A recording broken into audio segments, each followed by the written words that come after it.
Assalamualaikum warahmatullahi wabarakatuh. Teman-temanku yang berbahagia dimanapun Anda berada, salam sehat luar biasa.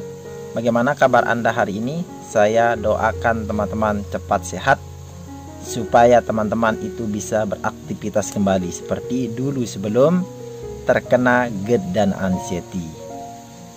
Jadi semoga tahun ini kita bisa sembuh dari GERD dan anxiety. Semoga tahun ini terakhir kita mengalami gangguan kecemasan dan asam lambung. Semoga di bulan puasa ini kita bisa melaksanakan ibadah puasa. Jadi di kesempatan kali ini kembali kita membahas terkait dengan GERD dan anxiety. Jadi di sini saya lebih bercerita mengenai pengalaman saya, hikmah apa saja yang saya alami ketika GERD dan anxiety ini. Jadi sebenarnya teman-teman, sensasi apa yang teman-teman itu rasakan setiap hari, saya pernah merasakannya. Karena pada dasarnya yang menjadi hal utama ketika orang memiliki kecemasan, anxiety ini pasti memiliki perasaan takut mati, jantung berdebar, takut gila, takut pingsan, berjalan sempoyongan, seperti kapal goyang. Nah, jadi itu adalah sensasi-sensasi yang kita rasakan ketika kita memiliki anxiety disorder, kecemasan berlebih. Jadi hal-hal seperti membuat teman-teman itu takut. Sebenarnya apa yang saya alami? Sebenarnya apa yang saya harus lakukan? Karena sudah beberapa bulan, beberapa tahun kita mengalami gangguan kecemasan dan asam lambung ini tak kunjung sembuh. Kita sudah berikhtiar dengan obat herbal, obat kimia, obat mahal. Kita sudah mengunjungi spesialis, tapi tak kunjung sembuh. Bagi teman-teman yang sampai saat ini belum mengunjungi spesialis, belum mengunjungi psikiater, jangan teman-teman itu mendiagnosis diri teman-teman. Silahkan cari solusi, silahkan teman-teman itu konsultasi. Jangan takut. Jangan nanti ketika teman-teman mau periksa ke rumah sakit, mau cek lab, teman-teman sebelum teman-teman pergi, teman-teman itu sudah merasa takut, merasa panik. Karena apa? Nanti teman-teman itu berpikir, jangan-jangan saya nanti terkena penyakit yang berbahaya. Tapi sebenarnya teman-teman itu adalah pikiran teman-teman ketika teman-teman itu periksa, cek lab secara keseluruhan, baik darah, ronsen, baik cek jantung, tapi semua itu normal. Nah, jadi itu akan menjadi semangat teman-teman, akan mendongkrak teman-teman itu untuk lebih semangat dari penyakit yang teman-teman alami. Jadi teman-teman ketika sudah periksa ke dokter dan hasilnya semuanya normal, jadi teman-teman itu puas. Jadi saya ini tidak memiliki penyakit tertentu di badan saya. Itu adalah pikiran teman-teman yang perlu diperbaiki, yaitu adalah otomatis teman-teman itu mencari psikiater, psikolog, atau hipnoterapi, atau melakukan latih-latihan yang pernah saya ajarkan. Nah, jadi hal-hal seperti itu yang menjadi masalah kita ketika kita terkena GERD dan anxiety.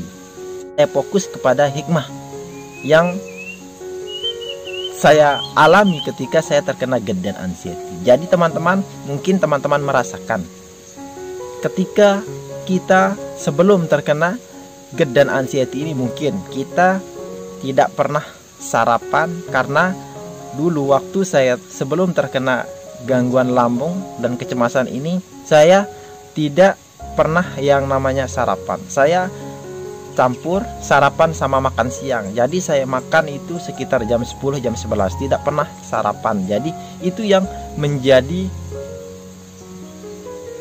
permasalahan. Ketika lama-kelamaan jika itu dibiarkan, maka akan mengganggu lambung kita. Karena lambung ini ibarat mesin. Jadi ketika tidak ada minyak, tidak ada makanan yang masuk ke dalam lambung kita, jadi lambung ini tidak ada yang menjadi yang diolah oleh lambung kita. Jadi itu bisa menyebabkan lambung kita itu terkikis lama-kelamaan, akhirnya luka, gastritis, akibat daripada kita tidak pernah sarapan. Nah, jadi setelah kita terkena GERD dan anxiety ini, saya lebih disiplin menjalankan pola hidup yang sehat. Jadi mungkin kita waktu sebelum terkena GERD dan anxiety ini kita tidak sehat, kita jarang sarapan, begadang setiap malam, kita tidak peduli terhadap badan kita, kita tidak pernah olahraga. Tapi setelah kita terkena GERD dan anxiety, kita lebih disiplin teman-teman.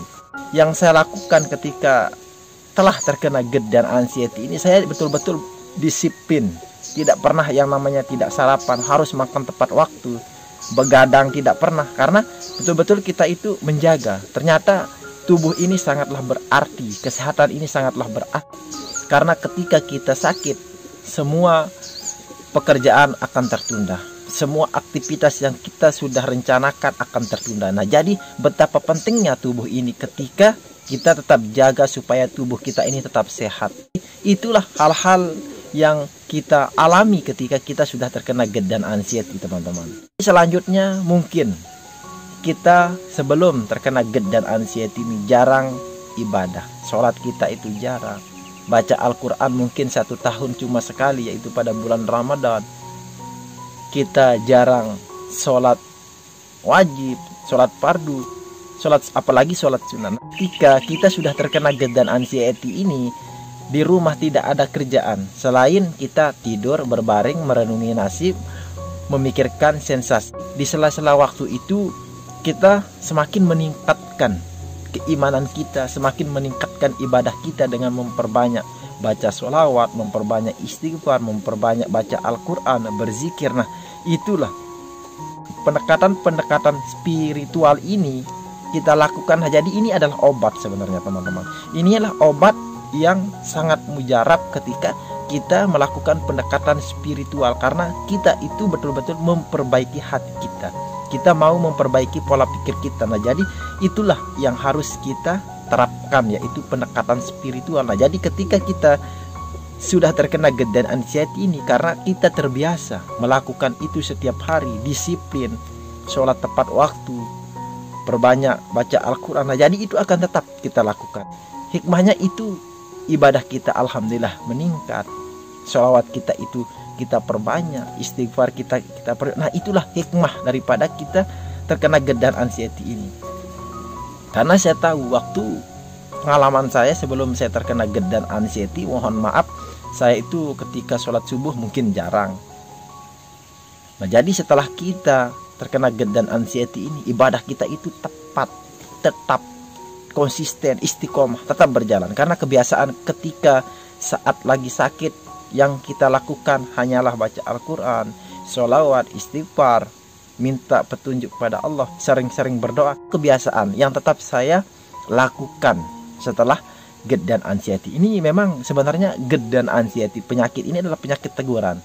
Mungkin kita waktu sehat, kita tidak pernah bersyukur atas nikmat yang diberikan oleh Allah terhadap diri kita. Kita tidak pernah bersyukur atas tubuh yang sehat. Kita sering sekali mungkin mengeluh di saat kita ada masalah, kita putus asa, kita menyalahkan Tuhan. Nah, sebenarnya dengan penyakit ini kita belajar untuk ikhlas, untuk sabar, untuk menyadari. Jadi mungkin kita sebelum terkena GERD dan anxiety itu, teman-teman, kita adalah orang yang egois, pemarah, orang yang tertutup, egonya itu tinggi. Nah, jadi ketika kita mau sembuh dari GERD dan anxiety, nah itu adalah hal-hal yang harus kita perbaiki, teman-teman. Ketika kita jiwa kita ini, ego kita itu tinggi, nah itu yang kita perbaiki supaya menjadi orang yang lebih sabar, pemarah. Nah, itu adalah kalian itu jangan terlalu emosi, karena ketika kita memiliki GERD, anxiety, kecemasan berlebih ini, ketika hal-hal itu masih ada di dalam diri Anda, berarti itu Anda belum sembuh dari kecemasan, dari anxiety, karena sifat penendam, pemarah, egois. Ketika teman-teman mau sembuh dari GERD dan anxiety, lepaskan itu semua. Lepaskan perasaan, lepaskan pikiran-pikiran seperti itu. Hikmah-hikmah yang saya alami ketika saya terkena GERD dan anxiety. Harus bisa memperbaiki diri, teman-teman. Dengan penyakit ini kita semakin dekat kepada Allah. Nah, jadi hal-hal seperti itu yang dapat kita alami ketika kita sudah terkena GERD dan anxiety. Cukup indah, cukup menikmati, Ternyata ketika kita sudah sembuh baru kita sadar sebenarnya apa tujuan daripada GERD dan anxiety ini. Kan itu tujuannya adalah hati kita dan pikiran kita. Itu yang menjadi tujuan kita. Ketika mau sembuh dari gangguan lambung ini, perbaiki pikiran kita, hati kita, maka cukup mudah untuk menyembuhkan gangguan lambung. Karena lambung ini adalah sumber dari segala sumber yang ada di tubuh kita. Lambung kita ini adalah mesinnya. Semoga video kali ini bermanfaat untuk teman-teman dan bisa menginspirasi teman-teman. Semoga bulan puasa kali ini adalah terakhir teman-teman sakit, terakhir teman-teman terkena GERD dan anxiety. Silahkan like dan komen. Jangan lupa tekan tombol subscribe-nya teman-teman.